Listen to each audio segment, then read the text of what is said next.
मैंने इसलिए बोला कि वैकेंसी आएंगी क्योंकि वैकेंसी आएंगी।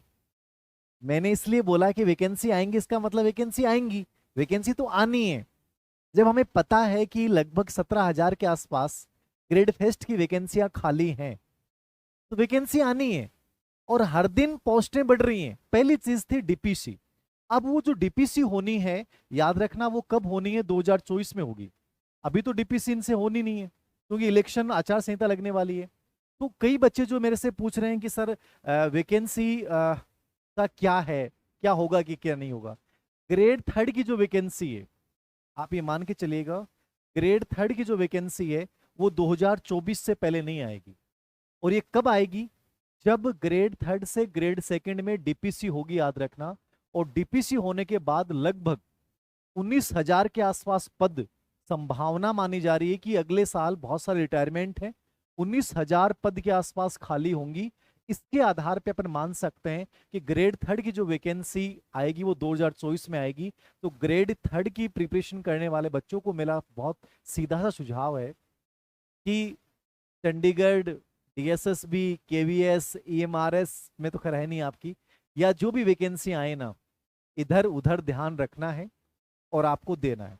ग्रेड थर्ड में केवल थोड़ी बहुत पॉसिबिलिटीज है, वो इसकी आ सकती है संस्कृत शिक्षा विभाग की। लेकिन जिस प्रकार की सुस्तता है, मुझे लगता नहीं आचार संहिता तक ये लोग कर पाएंगे क्या। तो ग्रेड थर्ड के लिए बच्चों को मैं ये कहूंगा, यदि आप यदि लंबी पारी खेलने के लिए तैयार हैं, तो मार्केट की बातों पे ध्यान मत देना। चाहिए धीर सिंह सर कहें कुछ भी कहें, देखो वैकेंसियां हमेशा आनी है। ठीक है, समय लग जाएगा, सरकारें कोई भी आए, वैकेंसी तो आएगी। क्योंकि शिक्षक भर्ती का जो फंड होता है और रमसा के सीनियर तक लागू होने के बाद सेंटर से आता है, तो इनको पद तो भरने पड़ेंगे। और नई जो अवधारणा, नई आरटी 2009 को जो ये लागू कर रहे हैं, वो 12वीं तक लागू कर रहे हैं। तो उसमें इनको वेतन तभी मिलता है, इनको जो फंड आता है वो तभी आता है जब ये 10% से अधिक पद रिक्त नहीं रखते हैं। तो पद तो भरे जाएंगे। फिलहाल ग्रेड थर्ड में पद खाली नहीं है, ग्रेड थर्ड में पद खाली नहीं है। तो ग्रेड थर्ड से ग्रेड सेकंड में डीपीसी होगी, डीपीसी होने के बाद पद खाली होंगे। अब ये पहला मुद्दा ग्रेड थर्ड को लेकर मेरा था कि ये 2024 से पहले, यानी कि मार्च, अप्रैल, मई, जून, जुलाई के लगभग अगली साल, मिड अगली साल में थर्ड ग्रेड की वैकेंसी की पॉसिबिलिटीज हैं। फिलहाल कोई पॉसिबिलिटीज नहीं है। संस्कृत शिक्षा विभाग की आ जाए तो आप कर लें, अन्यथा आपको दूसरा ध्यान दे लेना चाहिए। वो कुछ भी हो सकता है, आप नेट करें, आप एमए करें, आप कोई भी आरएस करें, आप अधीनस्थ सेवा चयन बोर्ड की कोई एग्जाम की प्रिपरेशन करें, कोई भी कुछ भी करें। ये आपके लिए पहला सुझाव। दूसरा प्रश्न आप लोगों की तरफ से ये होता है कि सर आप बोल रहे थे ग्रेड फर्स्ट की वैकेंसी और ग्रेड सेकंड की वैकेंसी। देखो ग्रेड फर्स्ट ग्रेड सेकंड की पहले की जो वित्तीय स्वीकृति थी वो लगभग 8,000 पदों के आसपास थी। अभी इन्होंने वित्तीय स्वीकृति 3800 पदों की दी। अब इस सरकार पे डिपेंड करता है कि वो उन पदों को मिलाकर वैकेंसी निकालती है या केवल 3800 पदों पे निकालती है।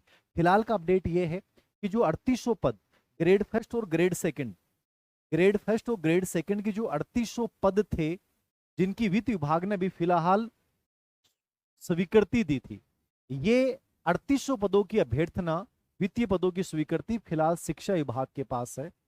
किसके पास है? शिक्षा विभाग के पास। अब शिक्षा विभाग इसमें पहले की पोस्टों को जोड़ के आरपीएससी के पास ये भेजता है प्रपोजल, या केवल 3800 पदों के लिए भेजता है, ये देखना बड़ा दिलचस्प होगा। मैं नहीं कह सकता कि 3800 पदों के स्थान पे 10,000 की भर्ती आएगी, ये भी मुझे आइडिया नहीं है। हाँ, ये तय है कि 3800 पदों की भर्ती आएगी। ये शिक्षा विभाग के पास भेजा गया है और फिलहाल जो अपडेट है वो यही है कि डायरेक्टर साहब का ये कहना है कि हम अगले वीक मतलब कल सैटरडे है, अगले वीक में हम आरपीएससी को ग्रेड फर्स्ट और ग्रेड सेकंड की भेज देंगे और लाइब्रेरियन वाली है जो अधीनस्थ सेवा चयन बोर्ड के पास पहुंच जाएगी, याद रखना। तो ये दोनों विभागों के पास अलग अलग भेजेंगे।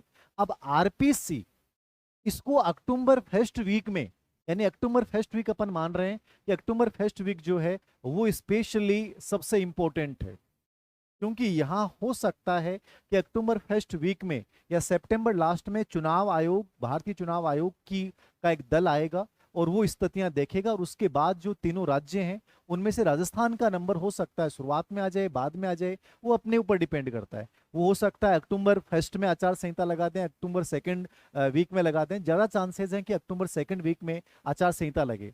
तो आरपीएससी शिक्षा विभाग अगले वीक में आरपीएससी को ये भेज देगा।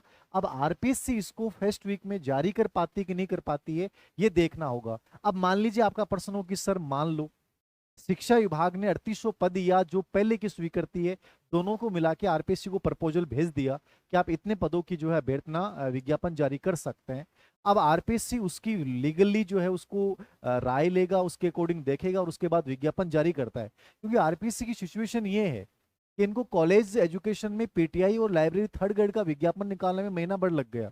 तो यदि इतनी सुस्तता के साथ निकालेंगे तो आचार संहिता लग जाएगी। अब दो प्रोसेस होती हैं, गवर्नमेंट या तो आचार चुनाव आयोग के पास पहले परमिशन भेजे कि हमें ये निकालना है। अमूमन विज्ञप्ति के लिए जरूरी नहीं है कि चुनाव आयोग परमिशन दे। यद्यपि पोस्टिंग और ज्वाइनिंग इनके लिए चुनाव आयोग की अनुमति से किया जा सकता है, चुनाव आयोग अनुमति दे देता है। जैसे मान लीजिए ग्रेड फर्स्ट के रिजल्ट आएंगे तो उनको पोस्टिंग दी जा सकती है चुनाव आयोग से अनुमति लेके आचार संहिता लगने के बाद, तो वो कोई बड़ा इशू नहीं है। लेकिन क्या नई भर्ती की विज्ञप्ति जारी हो पाएगी, ये थोड़ा सा डाउट होता है कि आचार संहिता के बाद क्या हो पाएगा।